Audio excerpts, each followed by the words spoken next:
Hello guys. So last time I taught the timer system.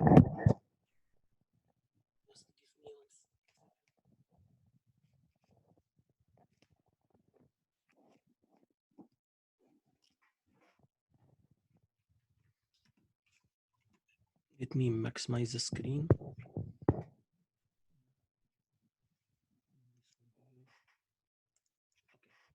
So last time I taught the timer system, and I told you here in the timer system, guys, we have as you see here, we have 4 channels.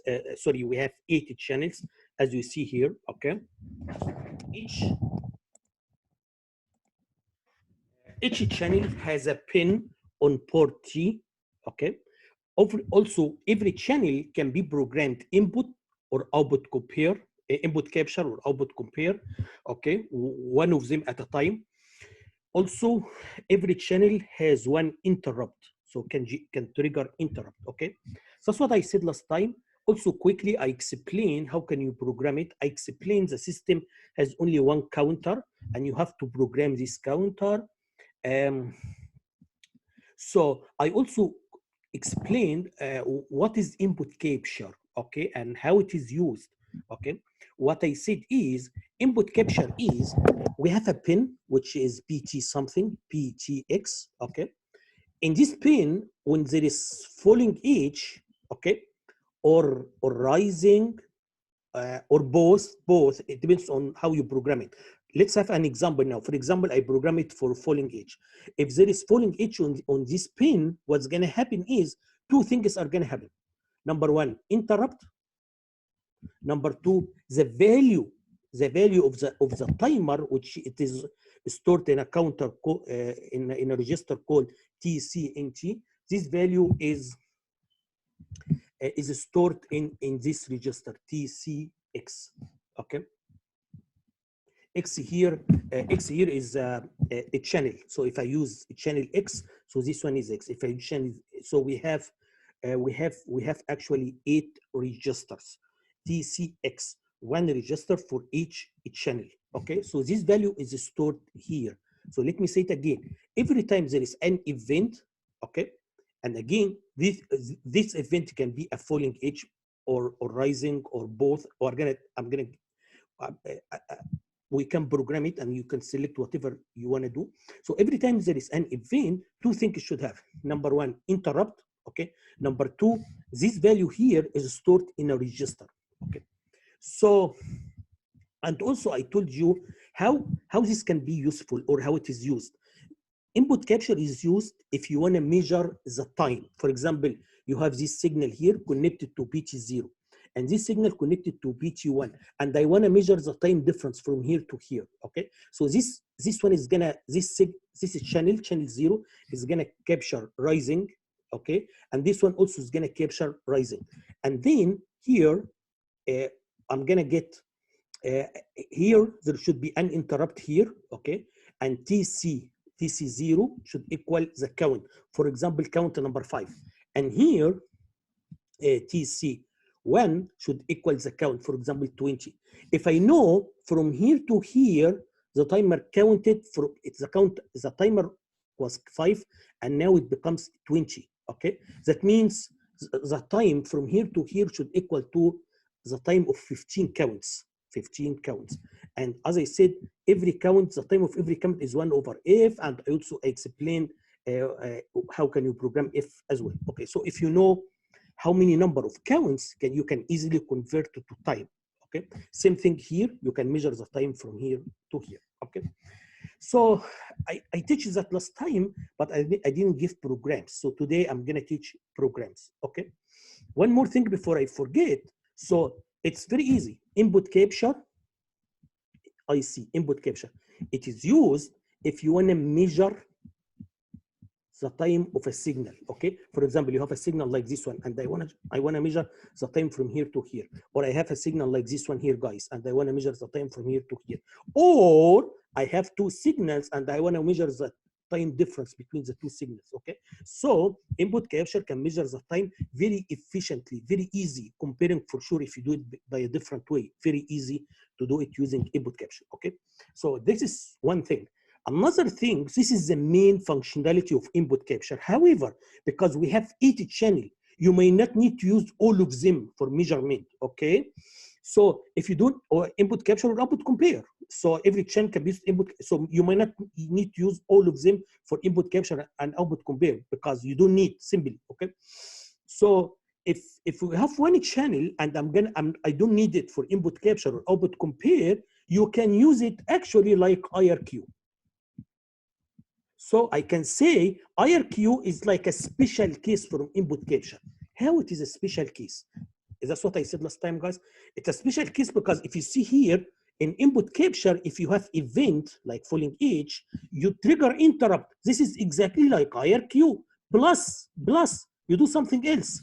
You store the value here in TC.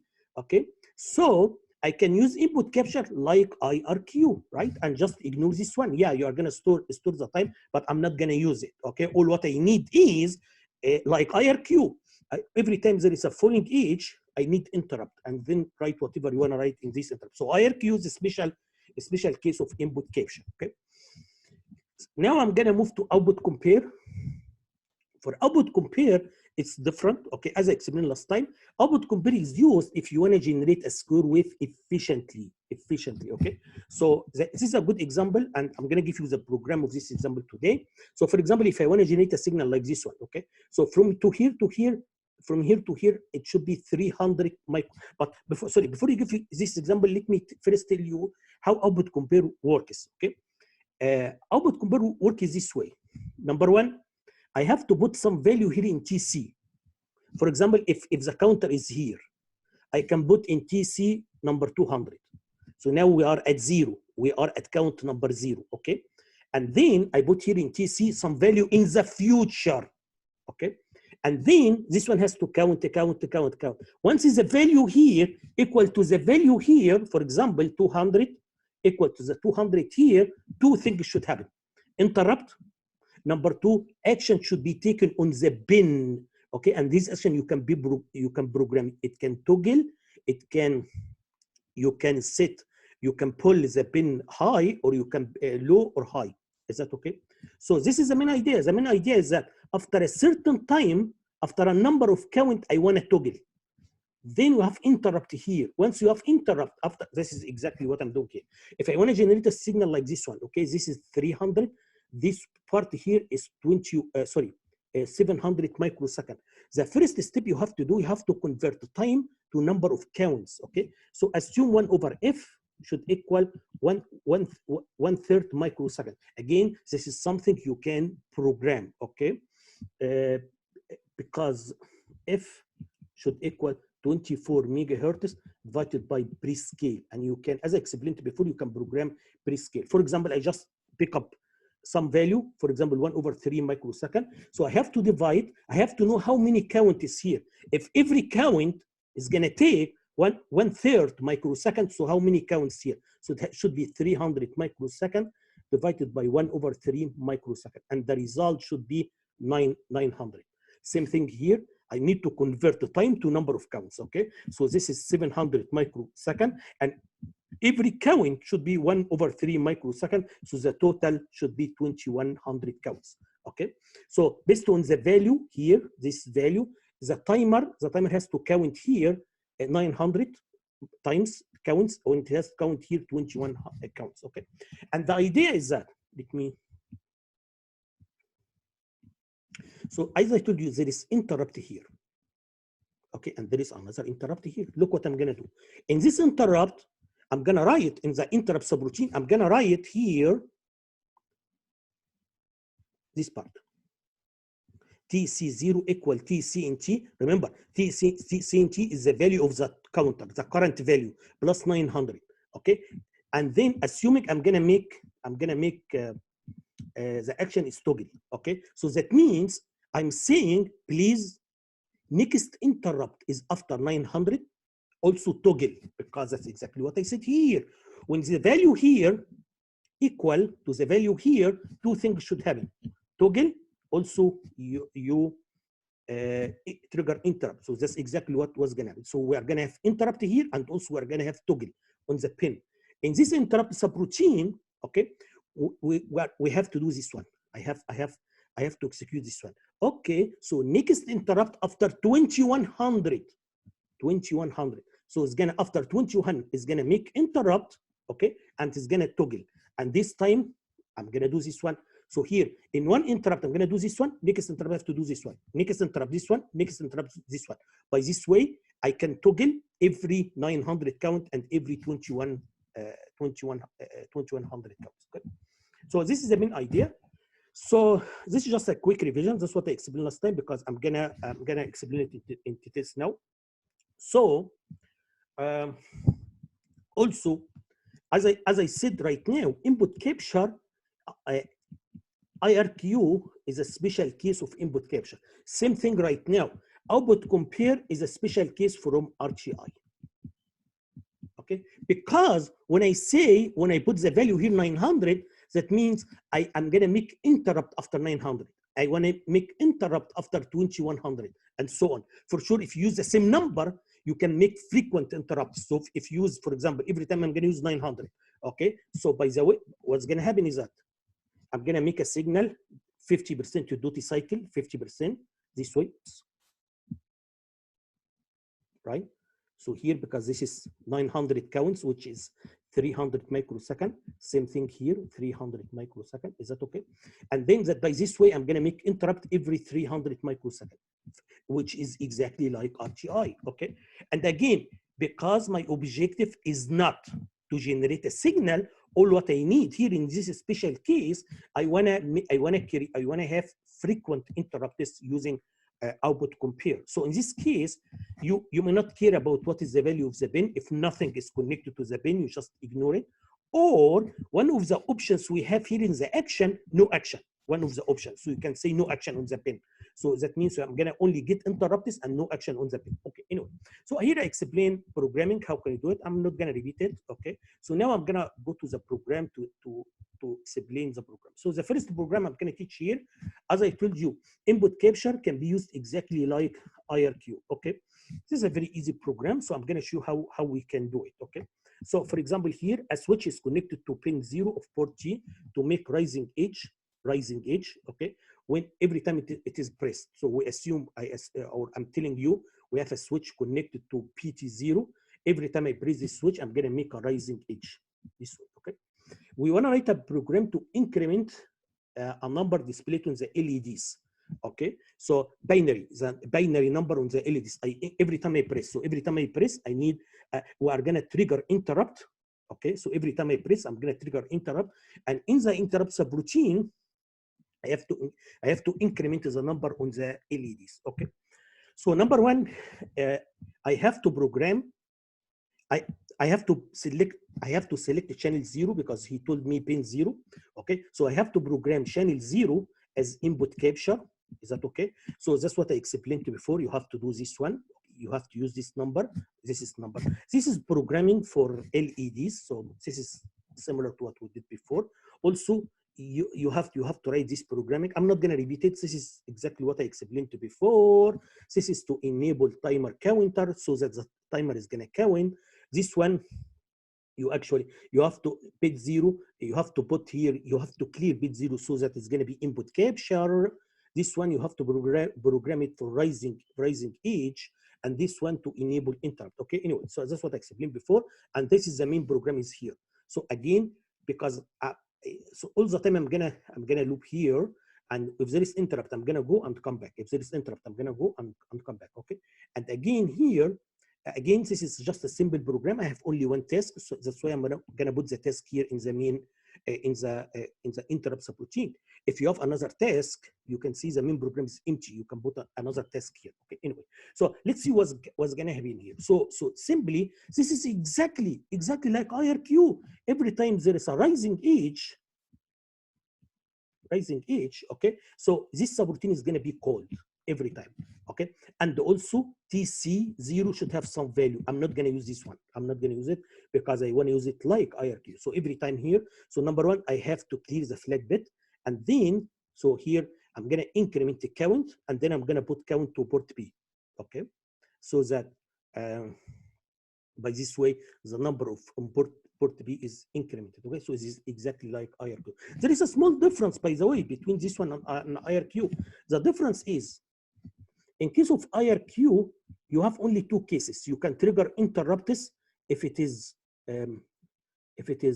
falling, or if it is low level, right? If it is low level. But for for input capture, the options we have here is we have several options. You can trigger interrupts when it is only rising. You can trigger interrupts if it is only falling. You can trigger interrupts if it is both, every time falling comes or rising comes, or when rising comes or falling comes, you trigger interrupts. Okay, whatever comes. So if this ends. So if this one comes, you trigger interrupt. If both of them come, so every time one of them comes, you trigger interrupts. Okay. The last one here should be no. I think yeah, this one should be no interrupts. I don't remember. Let me see. I explained it before. So you have four options, right? Yeah. So we have four options here, as I said. You can capture rising only. You can falling only. You can capture both of them, or you can disable capture disabled. So I'm not going to capture anything. So we don't have this option. I'm not going to use it. Okay. So here the options are somehow different from IRQ, but still as a functionality is doing the same thing like IRQ. Okay. Now I'm going to look at the same program using C language. So you can see here, guys, in C language. Number one, this is what we always do in C language. Okay. So here you have to use the word interrupt. Here you have to use number 8, right? Because 8 is for input capture 0, or for channel 0 of the timer, whatever it is, input capture or output compare. Okay, so it has to be this way.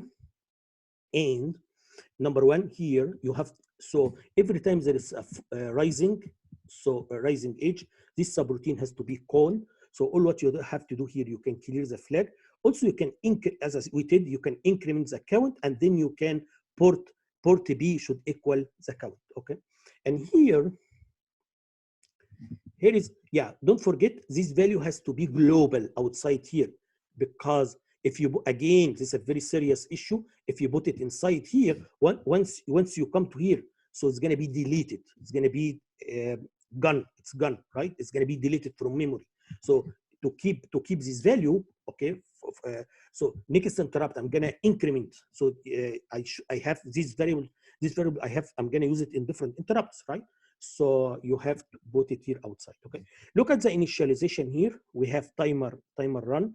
Okay, as I explained before, to enable the timer system.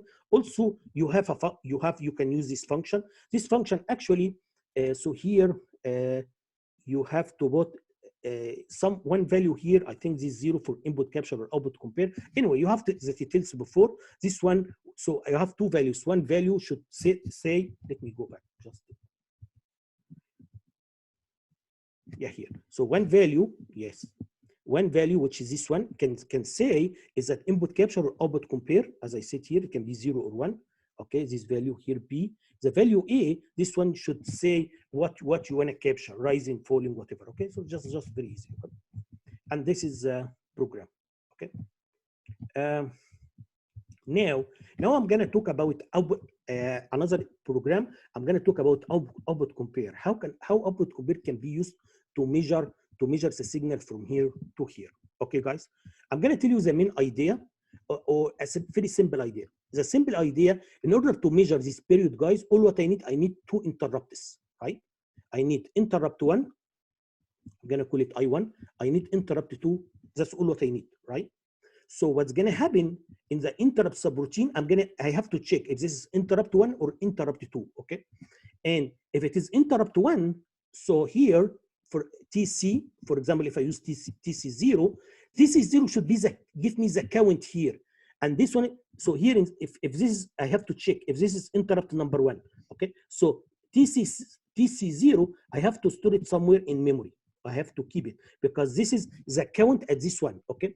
And then number two, if it is the second interrupt, so here I have to store TC0 in another variable in the memory. So this is variable 2, this is variable 1. Is that okay? So now I have the count, I store it in this variable. You have to store it in a variable, otherwise, when this interrupt comes, it's gonna override. It's gonna override TC0. Okay, that's what I'm saying. So here in the first interrupt, I'm gonna store this one in variable. Then I'm gonna store this one in variable, and then that's all what I need. And then now I can subtract. For example, if this is so, all what I need only 2 interrupts, right, to do the measurement. So if the count here, if here I am at count number 5, here I'm at count number, for example, 20. So here TC0 at this time should equal 5. TC0 here should equal 20. And I already store this one in memory, store this one in memory. Then in the main program, I can simply subtract. So it should be 20 minus 5 should equal 15. And this is the time, by the way, because all what I need know here, from here to here, the timer counted 15 times. The timer counted 15 times, okay? And this is the time in number. This is the time in number of counts, okay? If you know the time of each count, which is 1 over f, you can calculate the time. As I said before, it's very easy to convert time to counts or counts to numbers because you know the relation. Every count should take 1 over f, okay? Is that okay, guys? Okay. Now I want to make a small correction. This may not work all the time. What I explained right now may not work all the time. You know why, guys? I'm gonna tell you why. Okay. This is because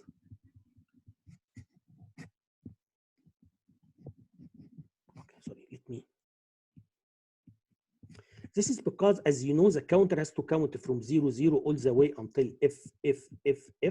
And then after F has to count 0, 0, 0 all the way to F. Okay, guys? What happens, listen to me. What happens, for example, I'm going to start here. This is my beginning. And then I'm going to end here or end here, somewhere here, okay? Or, for example, I'm going to start here. I'm going to start here, guys. And then I'm going to go here. And then because the signal was, for example, long signal, so I have to count from 0, 0, 0 to FF. For example, I'm going to start here from number 5, as I told you.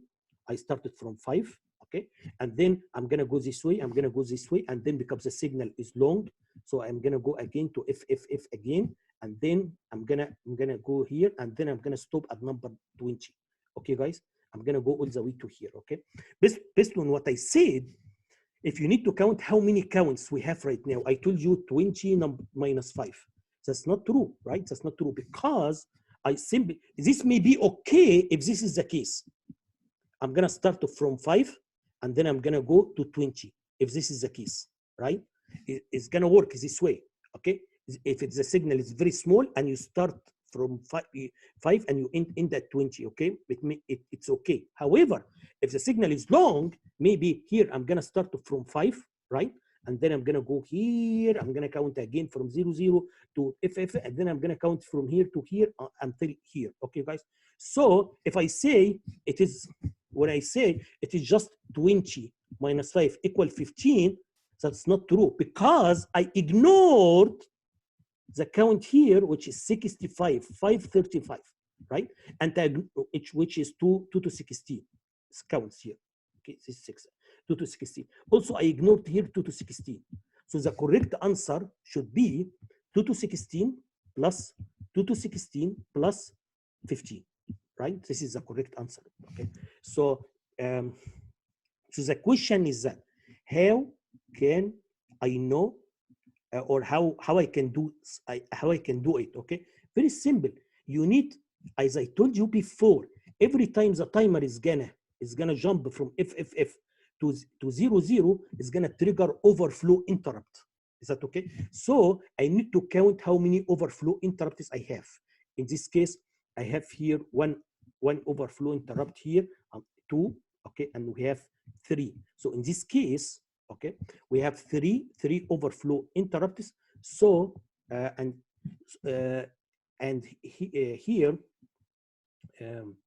So from here, FF to 00 are gonna trigger one timer interrupt, and here another two timer interrupt, and here 3 timer interrupts. Okay. So what is the relation now? The relation is gonna be, there is some relation. For example, here should 3 minus 1 times 2 to 16. So I have from how many overflow interrupts we have, I can know how many times we counted 2 to 16. Okay, I'm going to give you the exact list, but hopefully you understand what I mean.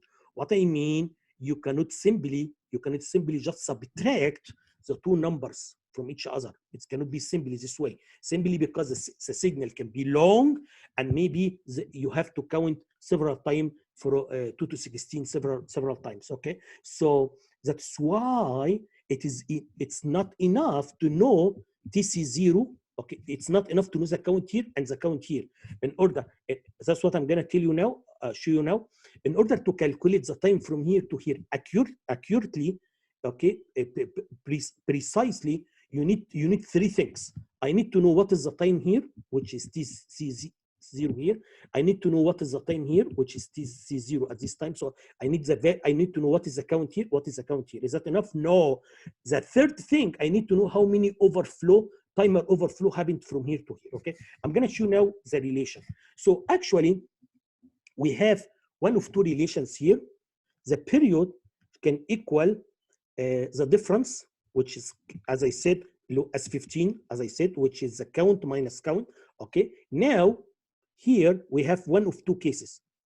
It can be the number of overflow times 2 to 16, or it can be the number of overflow minus 1 times 2 to 16. Why it's 2K? So you have to use one of these two equations. Is that okay? Why we have two equations? I'm going to tell you how in this figure. Okay, so look here at this figure, guys. If I start from here, so here I'm considering two cases. So here I'm saying here we have what we call H1 and H2.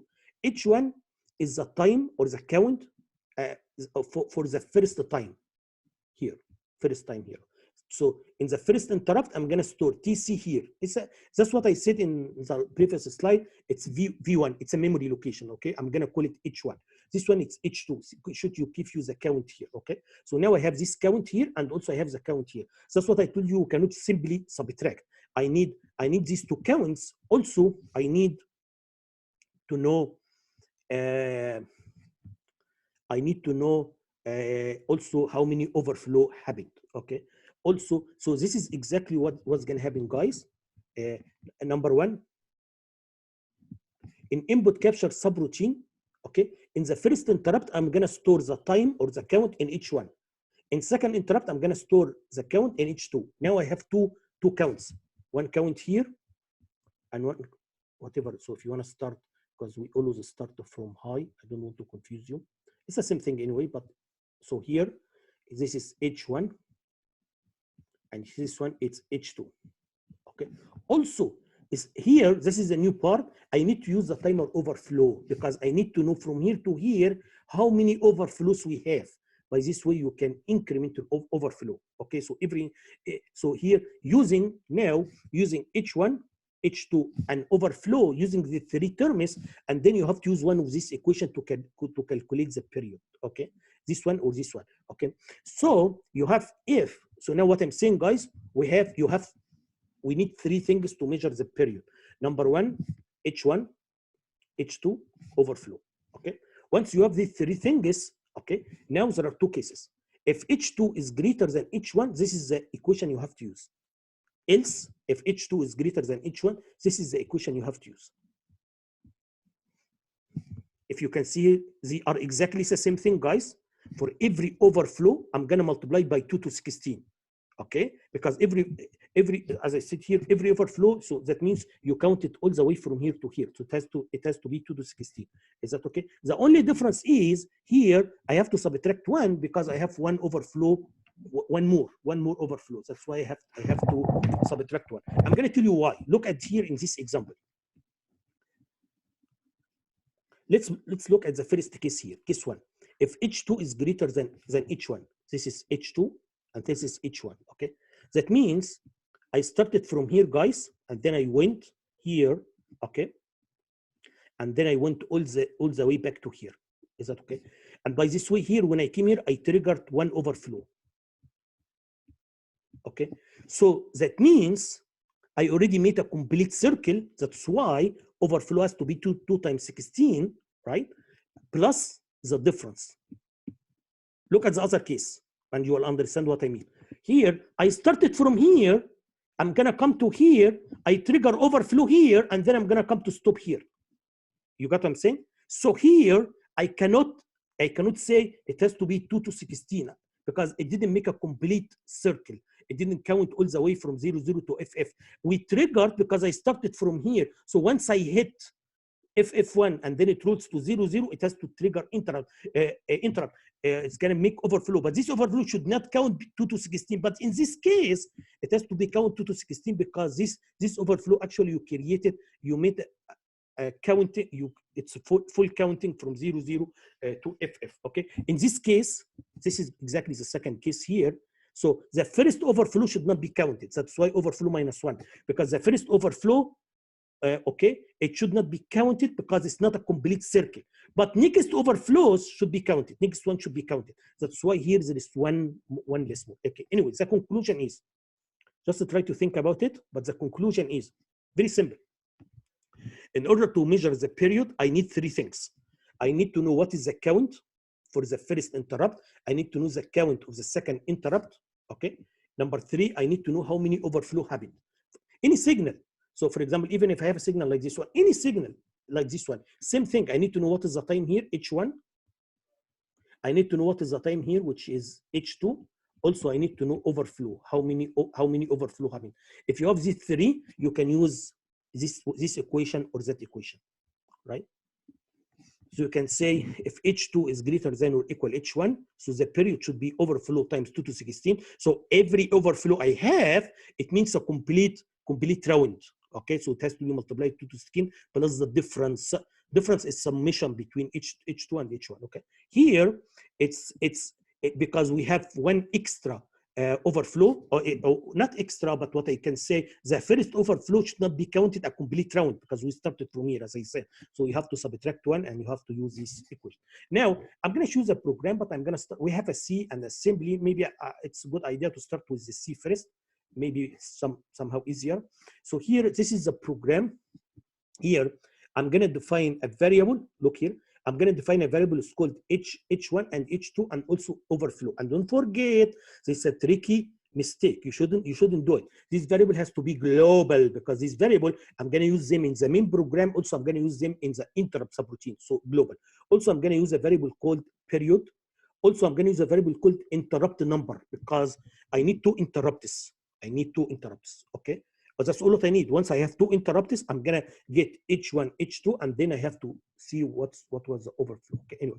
So here, as I said here, you have to program you have to program the timer. Okay, this way you have to select the prescale, and then here you have to disable the interrupts. Okay, because this is also a tricky point. Some people forget this one, okay? Because I need to start here. I have to count how many overflows from here. You got what I'm saying? So if I enable timer, overflow is gonna be incremented, which is not true, right? So here timer is disabled. Timer interrupts are disabled, okay? The timer is running, but it doesn't generate interrupts, okay? Because the timer has to be start here. We should start from here, okay? Overflow, okay? So I need to know how many overflows starting from this point, okay? So we didn't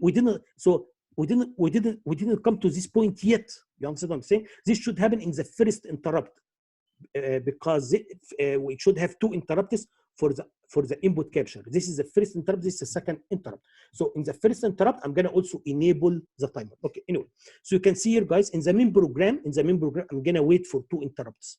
I'm gonna wait until 2 interrupts. Because once we have 2 interrupts, that means I already have H1 and H2 and overflow. Once I have them, I can do the mathematical equation and I can get the result. I'm done. You got what I'm saying? So here, this is the main idea. The main idea is that here I'm gonna wait until interrupts is equal to 2. Once interrupts are equal to 2, that means the interrupt subroutine called 2 times, 1 time here and 1 time here. That means I have H1, H2, and also should have overflow. So by this way, I can do this equation. As I said before, I can use this one, okay? So now after that, I can calculate the period. Okay, let's see how the interrupt subroutine is gonna work. It's very easy. Again, number one, you have to clear the flag bit, as I explained. You have to increment I have to know if this is interrupt number 1 or interrupt number 2, right? Now, so every interrupt, I'm gonna increment it. And now, if it is interrupt number 1, what should I do? If this is the first interrupt here, if I measure a signal like this one, so we are here in the first interrupt, I have to do 2 things. As you see here, guys, I have to store TC0 in a memory location, H1, okay? If you don't do that, when this interrupt comes, it's gonna overwrite this value. That's a register. It's gonna destroy the value. So you have to store it here in the first interrupt. Number 2, you have to timer enable. You have to enable the timer so that we should start counting overflows. How many overflows we have starting from here? Okay, so you have to enable timer here. Okay, so and then that's it. And then we are gonna leave. This is the first interrupt. Okay, look here in the timer interrupt. Now we are gonna use the timer interrupt as well. Okay. So again, you have to clear the flag bit, and every time this one is interrupted, you have to increment overflow by 1. Very easy, right? Because I need to know how many overflows. Okay. So now in the next interrupt number 2, so in interrupt number 2, I'm gonna take this value here. I'm gonna store it in H2. Also, I'm gonna disable. I have to disable channel 0 because otherwise, this is also a very serious issue, very tricky.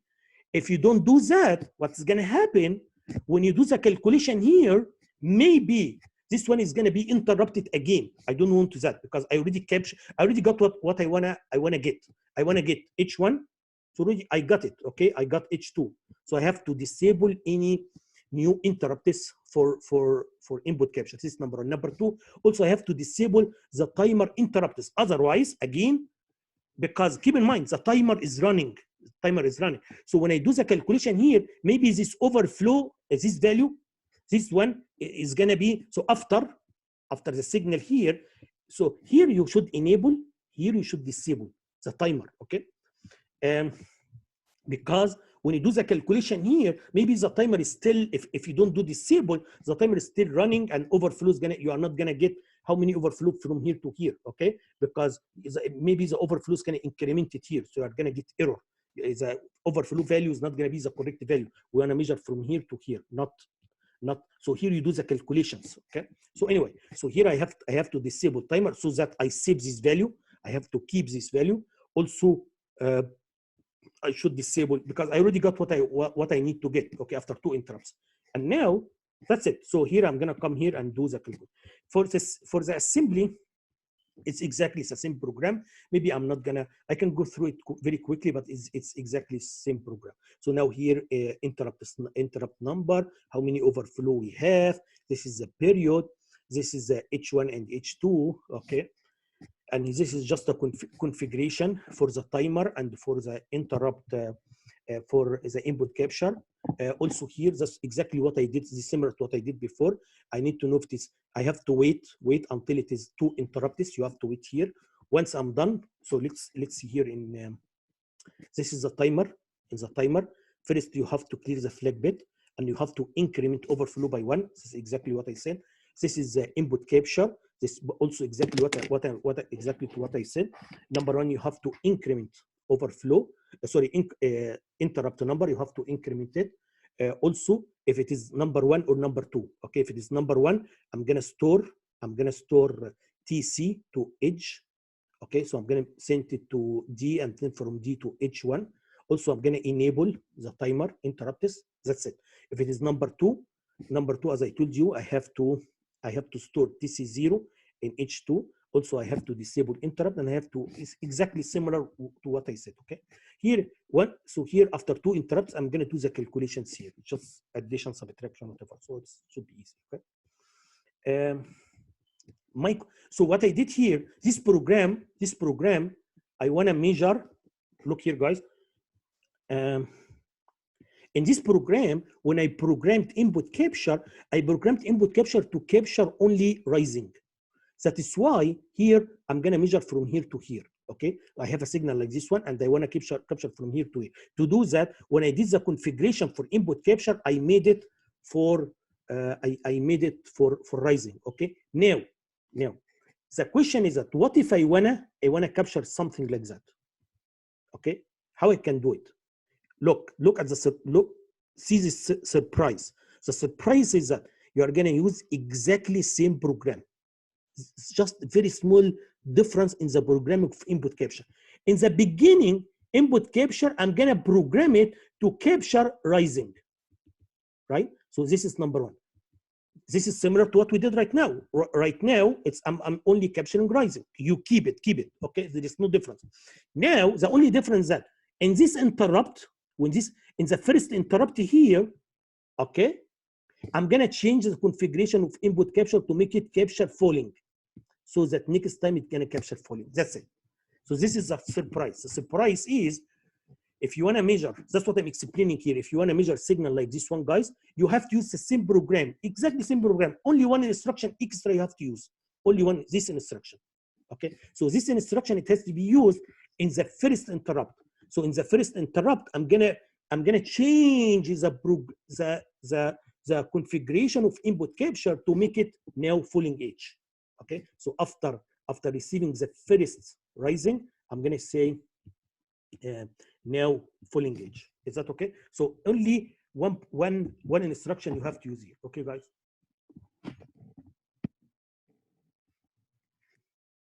Okay. Now I'm gonna move to output compare. Okay. As I said here, guys, in this example, if you select prescale to be 8, okay, that means the time of one count should be 1/3 microsecond. I already explained how to do it. Okay. That means, as I explained here, if you want to make 300 microseconds, that means you need the timer has to count 900 here. If you want to make 700 microseconds here, so it has to count 2100 count here. Okay. So look how it works. How it's gonna work. Look here, guys. The idea is that here we have interrupt, here we have interrupt. Okay, here we have interrupt, here we have interrupt, here we have interrupt, here we have interrupt, and so on. Okay, so this interrupt is I have to do the same thing, and this interrupt is I have to do the same thing. Okay, so they are the same. That's why I'm going to explain only one of them, because it's just you repeat the signal. If you generate one cycle, you just repeat. Okay, so let's see what should I do here. Look what I'm going to do here. So here, so number one, because it's the same subroutine. So when it's the same interrupt subroutine. When the interrupt subroutine is triggered, I have to know if I'm here or I'm here, because the action is different. If I'm here, I have to do this part. If I'm here, I have to do something else. So that's why I'm going to use a counter. I'm going to use a memory variable in order to tell me if it is here or there. Okay. Anyway, so if you are here, what should you do? Number one, it has to TC, it depends on the channel you are using. TCX should equal TCNT plus 900. Okay, as TCNT again, this is the value of the counter after plus 900. That means next interrupt should be after 900. Okay, here, because you need next interrupt to be after 900. Is that okay? Here, okay, when I come to here, you have to use this one, plus 2100. So please next time make it after 2100. Okay, so I'm gonna show you how can we make it now. So here, this 900 and 2100, I'm gonna store them in memory in a variable called high count or low count, because this is the count for high, for the high part of the signal. This is the count for low part of the signal. Is that okay, guys? Very important thing. You can easily change the signal by just changing these numbers, right? So if I make 900 and 930, the signal is going to be 50% to do the cycle, right? So you can just by changing this number, you can generate like 90% to do the cycle, because I'm going to increase this time, I'm going to reduce this time, or you can make it something like that. So you can generate different signals by changing these types. Okay. So now let me see if I have. I like to start with the C, because it's maybe easier to explain. So I'm going to start with the C language now. So for the C language here, guys, number one, as I told you, I have what I call high count. Also, I have what I call low count. Is that okay? So high count, this is the value I'm going to use, or how big is this one? Low count should be how big is this one? Okay. For sure, you can use numbers, but the way I made it this way, so that if you want to generate different signals, you don't need to change the program. Just to come here, for example, you can just change the numbers here. You can make it 900. But this way, just by changing these two values here, you can just, in the whole program, you can generate, you don't need to make any changes in the whole program, and you can generate different signals, okay? So now here, these two variables here. Now also I have another variable, high or low. I told you I need to know if the interrupt is here or here, right? Because if the interrupt here, I have to do something. If it's interrupt here, I have to do something different, right? So I have to know. How I can know if I am here or here? So I'm going to use a variable. This variable should take one of two values, 0 or 1. If it is 0, I'm here, 1, I'm here, okay? Or the opposite, whatever, okay? So that's exactly what I'm going to do now, okay? So look at the program here. This is just programming, so I'm not going to talk about this one. And then here, this is the main program. I'm done with the main program. All the time I'm going to loop here. And if there is interrupt, I'm going to go and come back, okay? So let's see here what's going to happen here, guys. This is, I'm going to use output compare number 5, okay? And then here you have to use number 13, okay? Because as I explained before, every channel has a different number. So for channel 5, it has to be 13, as I explained before. Number 1, you have to clear the flag bit, as usually we do. Number 2, that's what I told you. We have to know, I told you high or low should have one of two values, 0 or 1, right? So now, if it is 0, okay, that means I'm here. I'm assuming here is 0, here is 1. Okay, so if it is 0, what I'm going to do, I'm going to make it 1. This number 1. Number 2, TC5 should equal TCNT plus 900. Is that okay? This is and then I'm done for this interrupt. Next interrupt, because high or low is 1, I'm going to come to here. I'm not going to come to here. I'm going to come to here. Okay, and then here, in this case, here, I'm going to make high or low. I'm going to make it 0, right? And then here, I'm going to add 2100 here. Okay, so let me summarize easily, very easy, what I'm saying, guys. Look here, guys. Again, look at the way how I made high or low. Okay, very easy. The way I made it, high or low should have 0, 1, 0, 1, 0, 1, 0, 1. When it is 0, I'm here. Then I'm gonna make it 1. So that next interrupt, I'm here. Then I'm gonna make it 0. So that next interrupt, I'm here. So 1 interrupt here, next one here. 1 interrupt here, next interrupt, and that's exactly what I want to do. I need 1 interrupt here and 1 interrupt here, okay, and so on. So here I'm going to output different values. So this is here. So if you run this program, you can generate a signal like this one, guys, forever. No one, you cannot stop this signal unless you disable the interrupts. As long as you connect the power, as long as the program is running and the power is connected and interrupts are enabled, you can generate this signal forever. Here, I want to tell you, I want to modify this program so that I want to generate, for example, 3 or 5 signals like this one, and then it has to be stopped by its own. I don't need to do anything. So for example, I don't need to generate this signal forever. I just want to generate, for example, 3 or 4, okay? So how I can do that? Okay, look at the idea, very simple idea. What I did here in the interrupt subroutine, so if I generate a signal like this is 1 interrupt, right? 2 interrupts, 3, 4, 5, 6, for example, 7 interrupts, and if you need 1 more, 8 interrupts. That means if you want to generate 1, 2, 3, 4, so you need 8 interrupts, okay? So I'm gonna have 8 interrupts. So what I did here, guys, I'm gonna make a counter. This counter is gonna count. This interrupt 1, interrupt 2, interrupt 3, or here's the opposite. I'm gonna start from 8. Right? Count equal 8. And then every time I'm gonna decrement it 1, so that after 8 interrupts, I'm gonna disable channel 0. You got it? So here the interrupt is gonna disable itself, right? So here in the interrupt subroutine, after 8 interrupts, I'm going to go set interrupt 1, interrupt 2, interrupt 3, interrupt 4, 5.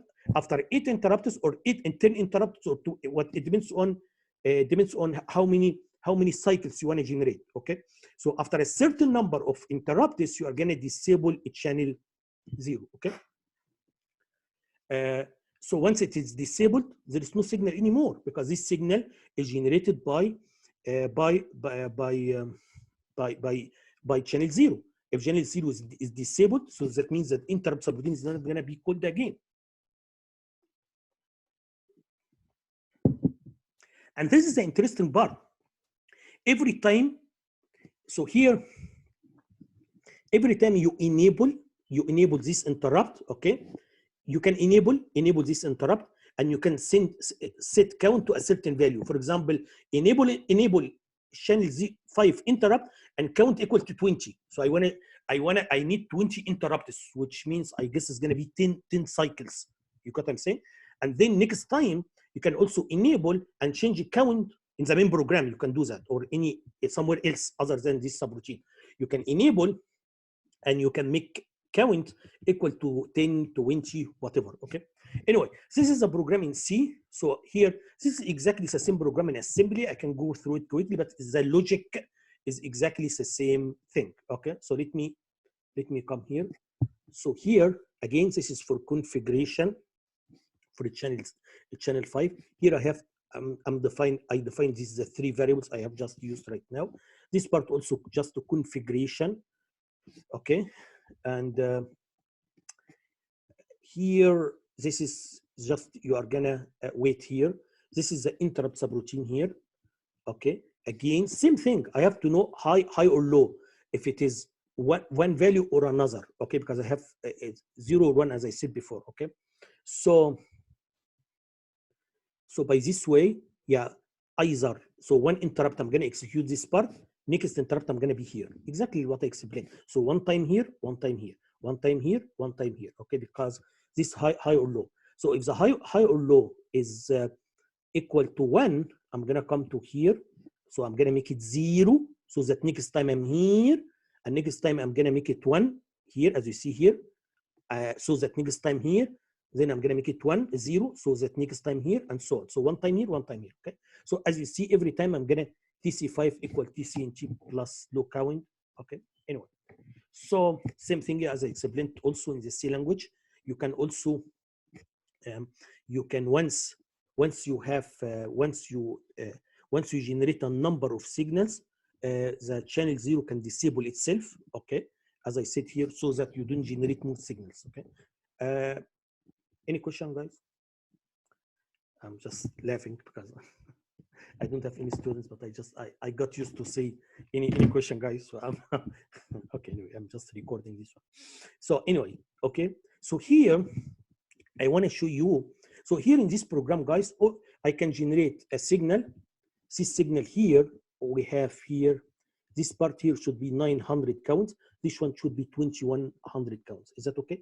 And very easy. You can, if you want, you can just change these numbers. You can make it 70, 70, 20, 20. You can make it 1000, 2000. You can, once you can change this number, you can change how the signal looks like. Okay. So anyway, so now what I'm gonna teach now, guys, how the buzzer. Okay. How can we use this? This is very, very interesting. How can you use output compare to generate a buzzer? So the buzzer can, you know, remember the good thing here. What I did in chapter 4 and 5.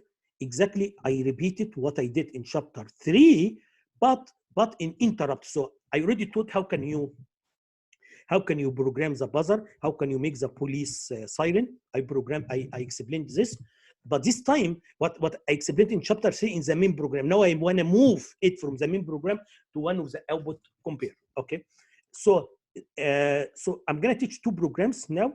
Maybe the first one is not that important because I'm using the main program, but I can explain it as well.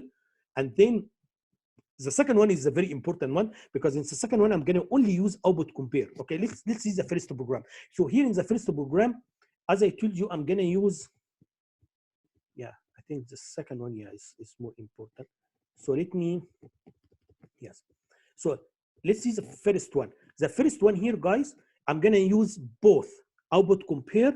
Also, I'm going to use the main program. So I'm going to use the same program here, exactly the same program I taught right now. Okay, but instead, look what I want to say here.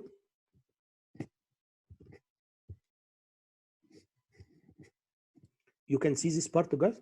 So here, I'm going to use exactly same program, but I'm going to make a change here. You know what I'm going to do here? What I'm going to do here, I'm going to change the value, okay?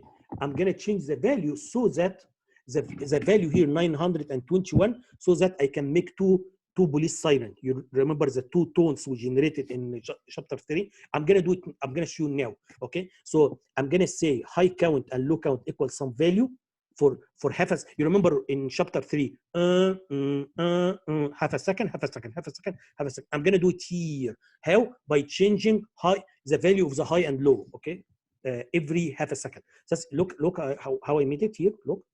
So the way I made it here, guys, is I'm gonna put 3,000 in high and low, 3,000 counts, because 3,000, this is number of counts. If you divide it by, this is number of counts, and no, every count should equal 1/3 microsecond. So that means it is 1 millisecond. Is that okay? So that means this is a signal, 1 millisecond, 1 millisecond. That's exactly what we did in chapter 3, right? Here is going to be 2 millisecond, 2 millisecond.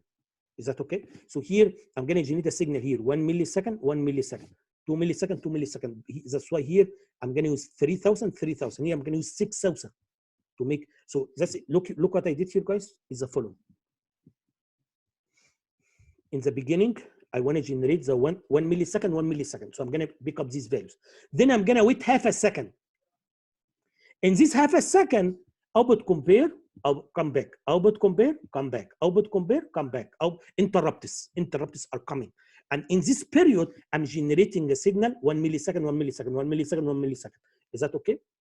Once I'm done, after half a second, now I'm going to change to the other tune, the different tune. Okay, I'm gonna keep it for half a second again, half a second. So I'm gonna go, come back to generate 2 millisecond, 2 millisecond. So this part is gonna be in the main program. It's very interesting because it's a same program, but I can simply change the period or even the time here, so that I generate different frequencies for a certain time and for a certain time. Anyway, maybe I told you maybe I like the other program more. Why? Because now, if you think it's like one task, this one task now I write it in two different places. It's the same one task. One task is going to take two places. It's going to take the main program, also is going to take output compare. Okay, so it may not be very interesting idea because I lost a place. Okay, so and that's what I'm going to do now in the second program. The second program, I'm gonna use only output compare to generate the police siren, only output compare, so that the main program can be empty to put something else here, to put another test here. Okay, so here's the same thing but in C.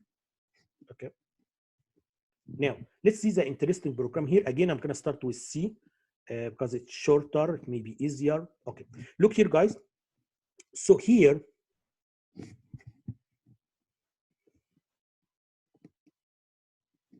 okay, so what I'm going to do now, guys, is still I need this variable, high or low, right? So still I need this variable to know if I'm here or I'm here. I'm here. Okay. But I want to tell you something. Here in this program, it should not matter too much. Why? Because even if I'm here, I'm going to put, for example, 3,000. Even if I'm here, I'm going to also put 3,000.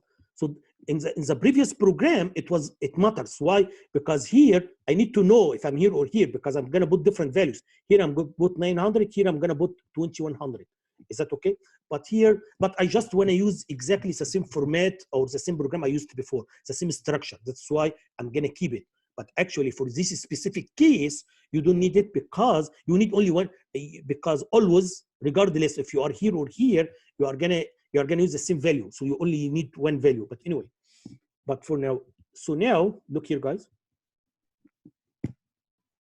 Still, I want to keep the same structure of the program I explained. So here, I'm gonna use these variables to tell me if I'm here or here. here or here. Is that okay? This number one. Number two, and this is the new stuff. The new stuff here, this one. This one has to tell me, because now I'm going to generate two frequencies. One frequency, 1 millisecond for some time, and then the other frequency is a bigger frequency, 2 millisecond here. The time is 2 milliseconds. So here I have to know, and here there are different interrupts here. So I have to know if I'm here or I am here. Should I use the numbers that make 1 millisecond, or should I use the numbers that make 2 milliseconds? So I have to know if I'm here or here. Is that okay? That's why I'm using a variable, this one. So this variable is going to work exactly like this variable, by the way, but it's just doing different things, but it's the same idea. So this variable here tell me if I'm here or if I'm here. This variable here is going to tell me if I'm here or here. Should I generate low frequency or high frequency? Is that okay? So this is one thing. Another thing, guys, as exactly similar to what I explained in chapter 3, I have to run this one for half a second. Remember, I have to run this one for half a second. Is that okay? So half a second. As I said in chapter, if you go to chapter 3, to make it half a second, I have to know how many cycles I have to generate here by using a counter. So that's why I'm using a counter here. So also I'm going to use a counter here so that I have to generate a number of cycles here to make half a second. So this counter is going to tell me how many I generate. Okay. And then this part is just a configuration, nothing is new, similar to what we did before. And then this is the main program. So, but this program is going to do the police siren. Is that okay? Because nothing in the main program, because everything is done in the output, in the interrupt subroutine, output compare subroutine. Okay. So anyway, let me say it again, guys. This program is exactly similar to what I explained before. The only two things I added here, just let me clear this one. This is similar to what I explained before. The only two values, new values, these two. One of them to tell me if, because we have low frequency and then high frequency. Then low, high. Okay. So this, in case of low, I have to use numbers. I think 3,000. Here I have to use 6,000. Oh, sorry. The other way. So in case of low frequency, the number should be big, and this should be a small number. Okay. So because when the time is smaller, high frequency. Anyway, so how I can know if I'm here or here? I have to use this number or this number. Okay. So that's why I used this variable. This can tell me if I'm here or here. Okay. Also, I have to generate here a number of cycles before I move to this one, and then I have to generate a number of cycles before I move to the next one. So it's low, high, low, high, low, high. How I can know, or that's why I have a counter here to tell me how many cycles I generated here before I move to the next one. You will see right now. Okay. So let's see now. This is output compare number 5. Here it's number 13, and this is the program. Okay. Number one, I have to clear the flag bit. This is what we always do. Okay. As you see here, guys, number one, I'm going to increment the counter. So counter should tell me how many interrupts. So here, in case of low interrupts, low frequency and then high frequency, or the other way, it doesn't matter. It's high, low, or low, high. It depends on how you say it. It doesn't matter. Okay. So for example, if it is low frequency, so there should be a certain number of interrupts here. After these interrupts, I have to move to this one. And the number of interrupts here should be equivalent to half a second. Okay, that's exactly what I'm going to do now. Okay, or it can be whatever. If you want to make it, as I explained in chapter 3, if you want to make the police siren more urgent, it doesn't need to be half a second. Like something very urgent, as explained in chapter 3, it can be quarter a second or whatever. Okay, look how it works here, guys. So now I have two parts. This is one part, if else statement, and I have another part here. Okay, guys, I'm going to tell you what's the purpose of this one and what is the purpose of this one. Let's start with the second one here. The second one here, this is similar to what I have just explained right now. Okay, if it is high, if I'm high or low, this is exactly what I explained. So here, please next interrupt after high count. So if I'm here high, I'm going to be here. If it is low, I'm gonna come to here. So one time here, one time here, one time here, one time here. Okay, is that okay? So one time in one interrupt. In one interrupt, I'm gonna toggle after high count, and then I'm gonna toggle after low count. Is that okay? Okay. So this is exactly similar to this is the new part. Look at the new part, what I did here, guys. Look here. Number one, I need to know if it is the low frequency or the high frequency. As I told you, it should have two values. If it is 0, if it is 1. Is that okay? So let's see now. And every interrupt, I'm going to increment the count. So let's see. So here, if this one is 0, if I am low interrupt and counter equal 500, so I told you I have low and high, right? If it is low frequency, and I already had, I generated low frequency for 500 interrupts, for 500 counts, what should I do? I have to move to the next one. Same thing here, I have to move from high to low. So the purpose of this one is, after a certain number of interrupts, I have to move from low to high or high to low. How? That's what I'm going to show you right now. Look here, guys. So here, this is the most important part here. Okay. So look here. So if it is 0, if it's already low interrupts, and now the counter, I already generated 500 when I was low interrupts. Now, this is the time to move to, I think the other way. It doesn't matter. I have two values. I think now 0 means high here. 0, it means high interrupts, high frequency. Low means low frequency. It doesn't matter for sure. It's just two values. One value here for high anyway. So now I already generated high frequency for 500. Okay, now if this one is true and this one is true, look what I'm gonna do, guys. Number one, now should be 1. So that next, I'm gonna come here next time. Okay. So now this one is 1 because now I'm gonna move from high to low. So 1 here means low. Okay. I'm gonna move to low frequency. And then I'm going to put 3,000 and the 3,000, as you see here, guys. And I have to reset the counter because I need to count for another values, okay? And then now, next time I'm going to come to it, but next time it's not next interrupt. After 250 interrupts, because the two conditions have to be true, okay? So after 250 interrupts, I'm going to come to here. Now, this is the time to move to the high, to the low frequency. Yeah, so here I'm gonna put 0. Let me see here. Oh, sorry, I'm sorry. Yeah, I'm sorry. 0 is for low. You can see now. Yeah, because when it was 1, yeah, I'm sorry. When it was 1, I used the 3,000, right? 3,000 is a small number, so it should be, I'm sorry. So now we have 1 for high. We have 0 for low, okay? Why 1 is for high? Because when I was 1, I used a small number, 3,000, right? Which a small number means a small time, it means high frequency, right? Here, when it is 0, I'm going to use a big number, 6,000 counts, right? Which is 2 milliseconds. So this 2 milliseconds and here 1 millisecond. Is that okay? So what I'm saying here, after 500 here in the low frequency, 500 interrupts. Now I'm going to come to here after 250. Okay. Now I'm going to change now from 1 to 0. So now 0 again means now I'm going to move from high to low. Okay, this is low, and then I'm going to put here 6,000, and then I'm going to reset counter again. Okay, and then let me tell you something. Maybe it's going to make it easy for you to understand. Look at this part, guys.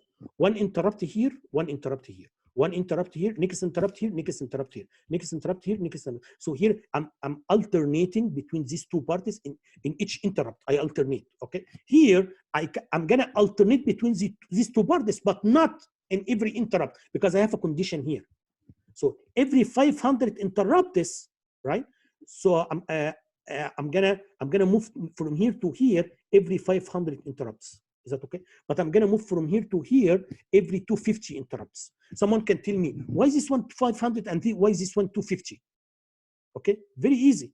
Because remember this frequency, okay, is a time is bigger. Here the time is bigger. So in order to make half a second, all what I need 250 interrupts. You remember if you go back to chapter 3, someone can tell me you're confusing us. In chapter 3, we didn't use 500 to make half a second. We didn't use 250. Remember, we used 125, and here we used 250. Half the values. Okay, My answer is that no, I'm not confusing you. In chapter 3, it was 125 cycles, but this is interrupts, so they have to be double. Why it is double? Because every cycle we have 2 interrupts. You got what I'm saying? So here, let me say it again, because this is important part. In chapter 3, we said, in case of 2 milliseconds, I have to generate 125 cycles to make half a second. That's what I said.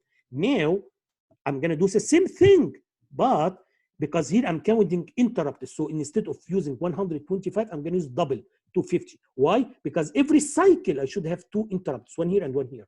Is that okay?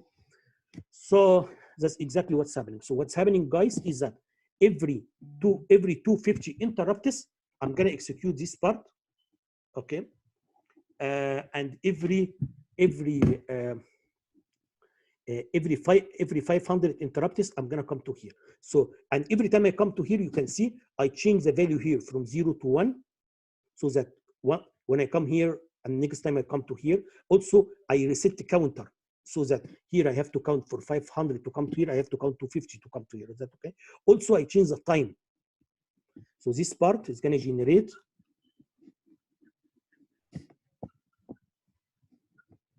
this part here is going to generate 1 millisecond and 1 millisecond.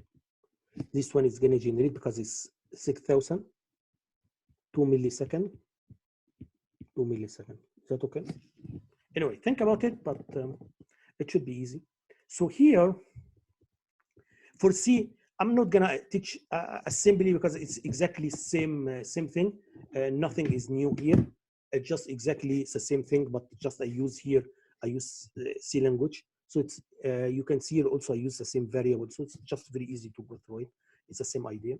I think the last, yeah, only we have one more program. Okay. The last thing I want to teach here is, or the next thing I want to teach you guys. I told you output compare can be used like RTI. It is like RTI. Is that okay? So what's going to happen is that in one interrupt here, I can say, please next interrupt after a certain value, right? And then here, I can say next interrupt after a certain value. And by this way, I can create periodic interrupts, okay? What about the pin? I don't care about the pin, okay? Because I don't want to generate a wave. So I don't care about what is the value of the pin, okay? Anyway. So how I can do that? I can do that. And I told you what is really very interesting here. What is really very interesting here? It's number one, I can fine grain. You can, when you select the time out, it can be very fine grained. I'm going to tell you how right now. Fine grained. Okay. This number two, flexibility. You can generate many numbers much better than what we did in chapter chapter 4. Okay.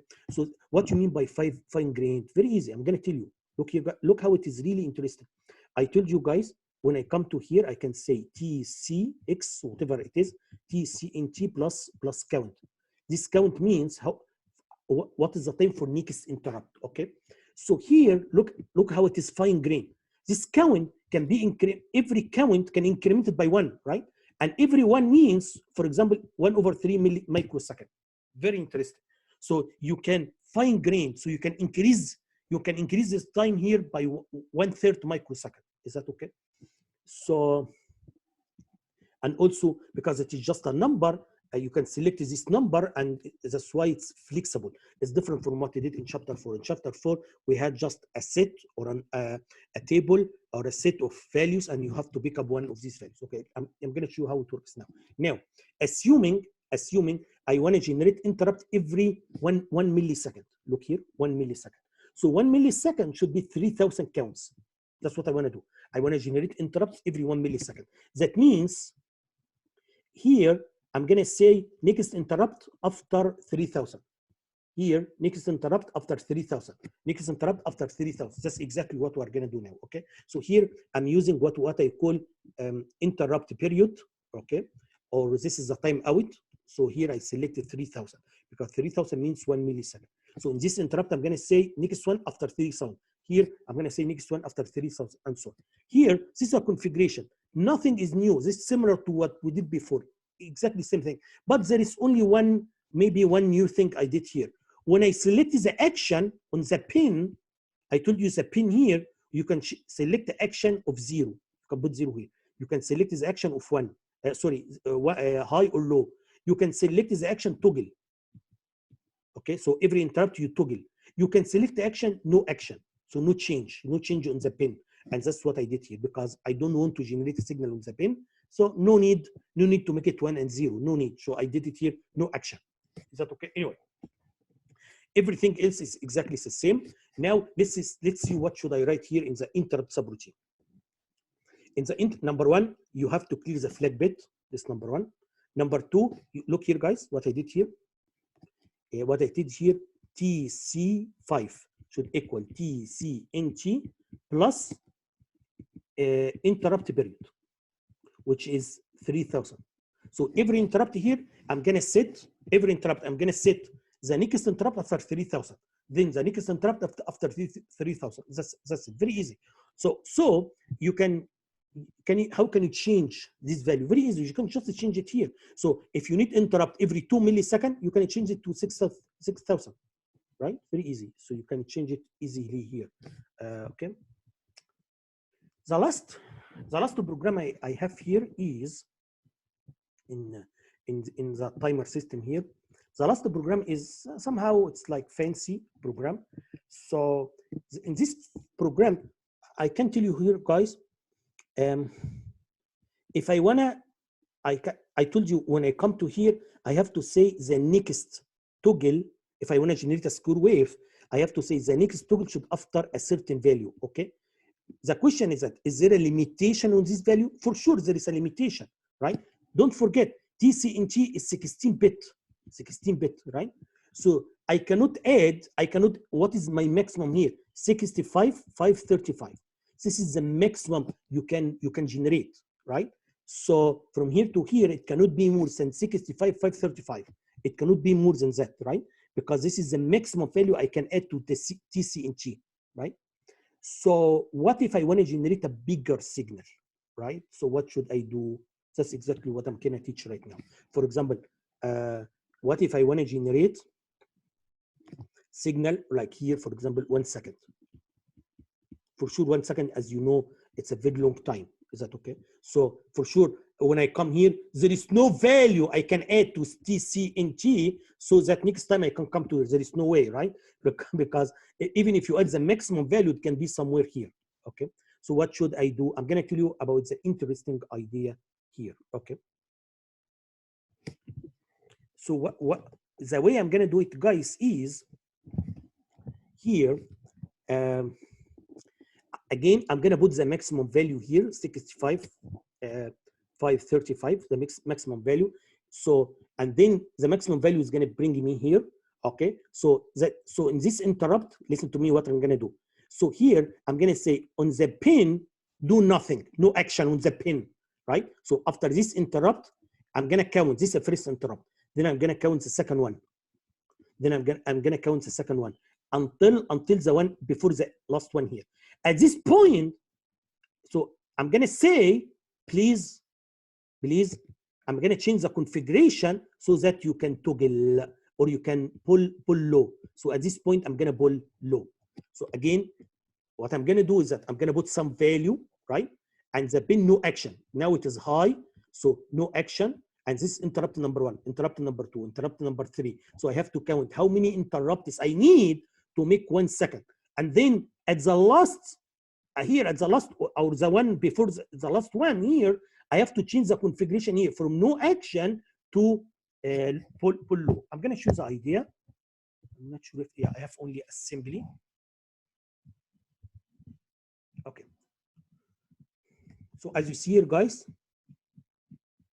here, I'm going to make, it's the same program I taught right now, okay? But here what I did, I did here 2 things. Number 1, I made this one too big, as you see here, because I'm going to take the maximum delay possible. I'm going to take from here to here. This is the maximum I can get. So this is interrupt here and interrupt here after a maximum time. This is my maximum time, okay? And also, I'm gonna make a variable called interrupt count. I need to count interrupt 1, interrupt 2, interrupt 3, and so on. Let me tell you what I did here. Look at what I did here, guys.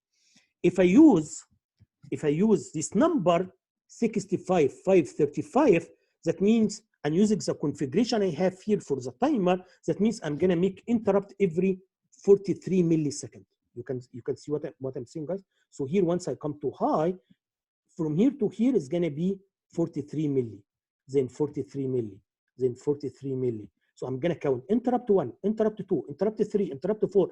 After, when I come to 1 second, I have to change the configuration from no action to pull low. So how many interrupts we need to write now? The last one here should be 22.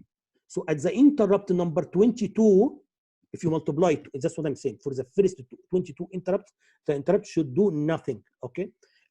After 23, we will complete 1 second, okay? So here, at 22 here, so I'm gonna count this interrupt 1, interrupt 2, do nothing, the signal is high, keep it high, do nothing, do nothing, do nothing. Until here I'm gonna say, no, next time make it low. You will see now how I did it, okay? Okay, so you see here, guys, this is, so nothing is new here. Just here in the beginning, I made it no action on the pin, okay? And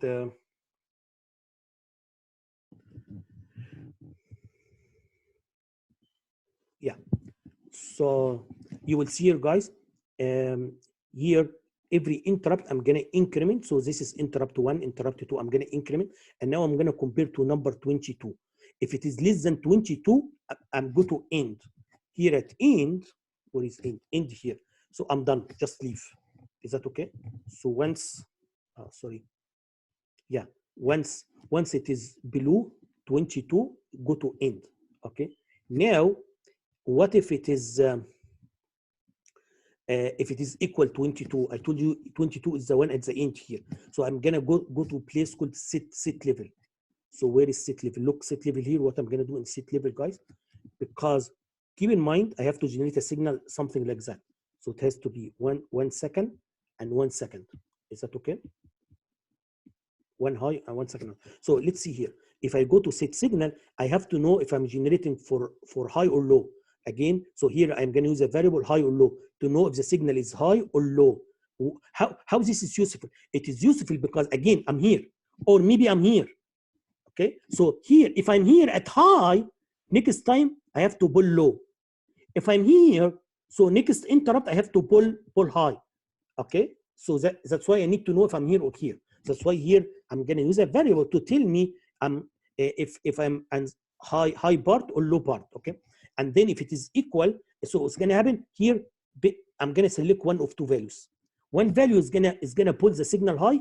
Here, if I'm here, if the signal is low and I'm here, so I'm going to execute this instruction so that next interrupt I'm going to change the action on the pin. So that it was no action, now I'm saying next interrupt, you have to pull it high. Here I'm saying, please, next interrupt, you have to pull it low. Is that okay? So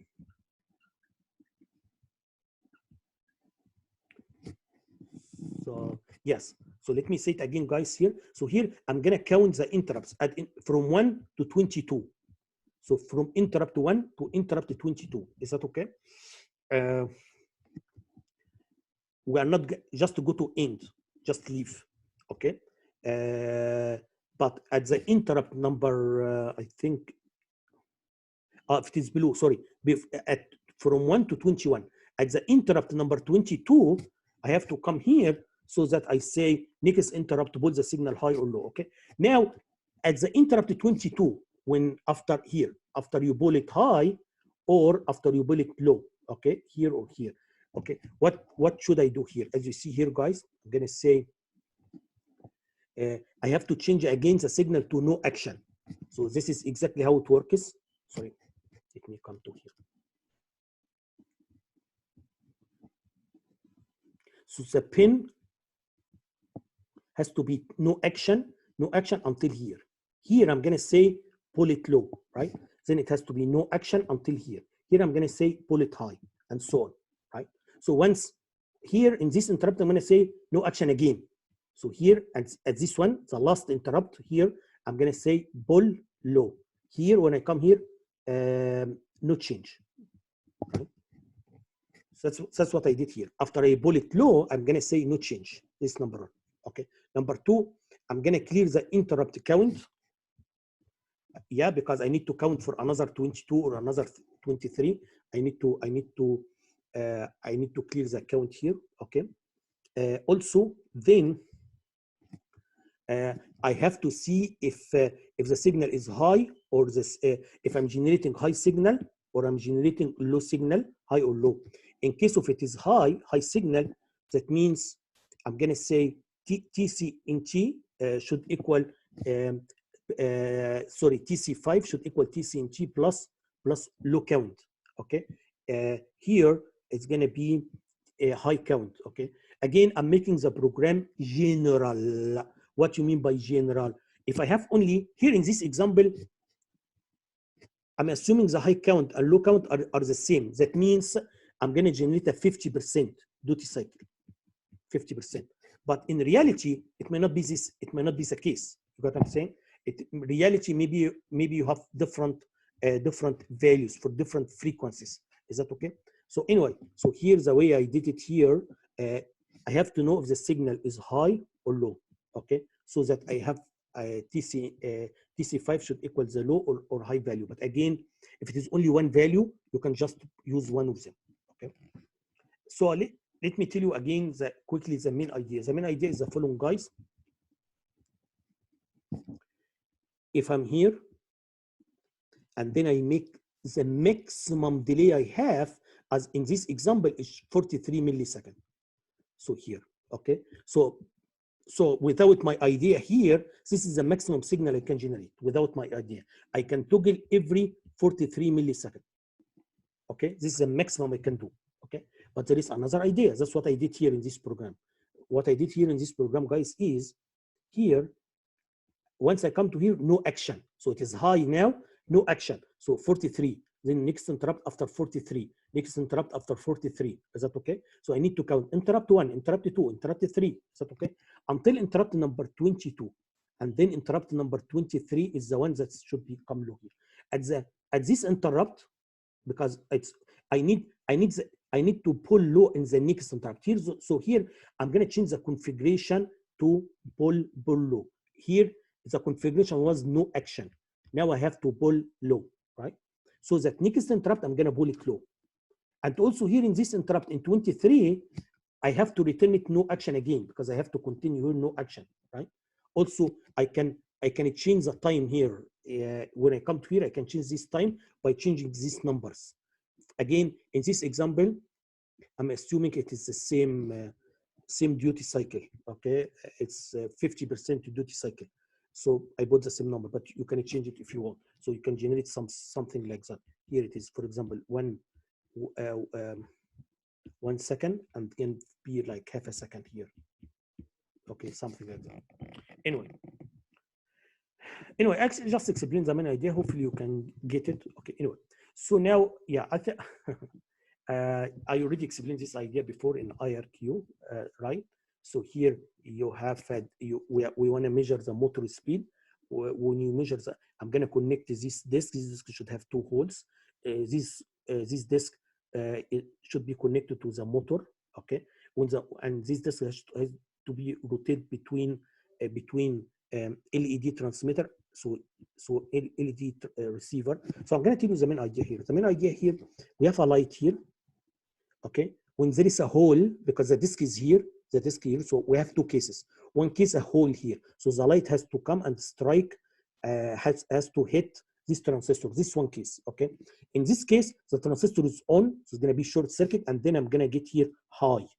So here is going to become high when there is a hole here, right? When there is no hole here, when it is like the solid part here, the solid part of the disk itself, so there will be no light. So the transistor is off, so the output here is going to become 0. That's why the signal we get here, you are going to get a signal, something like that. So here, this is a hole. Here this is dark. There is no light here because this is a solid part. Okay.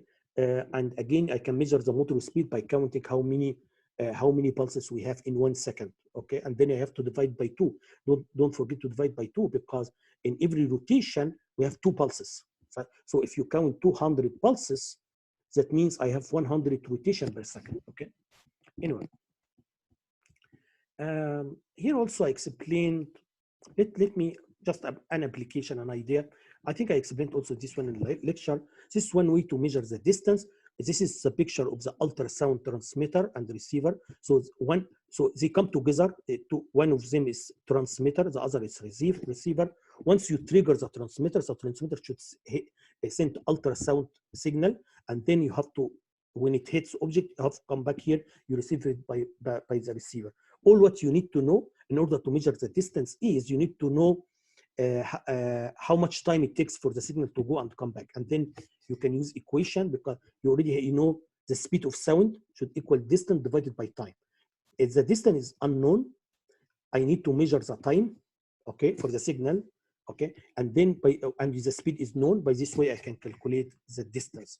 So the distance should equal time times speed. Is that okay? So all what I need to get the time. How it works, I'm going to tell you how it works. Okay. So here, we have here, this is the transmitter and this is the receiver. This one has 1 pin. This has 1 pin. The idea is that you have to generate a signal here, trigger. This signal is going to trigger. Once you trigger the transmitter should start transmitting. And at the same time, when it starts transmitting, it's going to pull this one high. So this is at the same time. You start to transmit it, and then you pull this pin high. Okay, and then when they hit object and come back, this one is gonna pull it low. Okay, so as you see here, guys, this thing has to go to the transmitter. Once I do this for the transmitter, you are gonna send ultrasound. When you send ultrasound, this is a receiver should be high, right? And then once you receive, the signal has to be low. So all what you need to know, I have to measure the time from here to here. Okay. This is the time for the signal to go and come back. So you have to divide this time by 2. You have to divide by 2. Once you know the time from here to here, okay, then you can plug it in this equation to get the distance. Okay. Anyway, so here what I'm saying here, you can use output compare to generate this signal. Also, you can use input capture to generate this signal. Okay. Again, every time you want to do measurement, you have to. It doesn't need to be periodic. This signal doesn't need to be periodic. Every time you want to do measurement, you have to trigger this signal. You want to do another measurement, you have to do this one. You want to do another measurement. So every time, this is how it works. Every time I generate a pulse like this one on the transmitter, the receiver gives me something like that, and I have to measure the time. Okay. So it doesn't need to be periodic. Every time you need to generate a signal, you have to do it. Okay.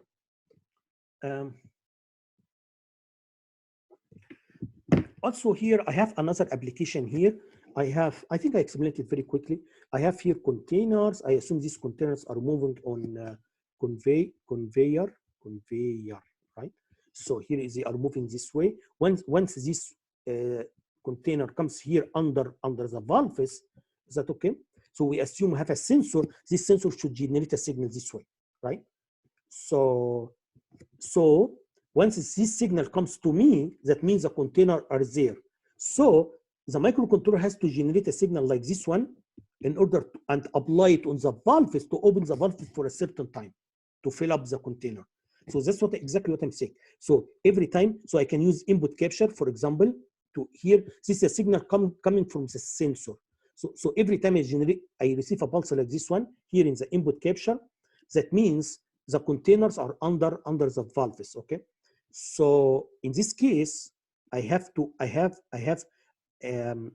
enable output compare so that output compare can generate a signal like this one, and this signal is applied to the valves so that you can open the valves for a certain time. I'm just giving you some idea how it works. So the idea is that this is input capture. Every time input capture comes, that means every time you have a pulse like this one from the sensor, so this one is going to be triggered. When this one is triggered, so you have to enable output compare. You have to enable output compare, and that's exactly, if you look here, yes. So here, once I enable output compare, So I'm gonna say TC3 should equal, this is how big is the pulse I want to generate. Okay, so this is please next interrupt after this one, and you can toggle. Okay, and then next interrupt I have to disable output compare again. So the idea is that every time I enable output compare is going to generate a signal, and then in next interrupt it's going to disable it. Here is going to disable itself because I need output compare to generate only one signals. If I don't put this one, it's going to be periodic. I don't need to be periodic. What I want to do every time I enable output compare generate a signal like this one, right?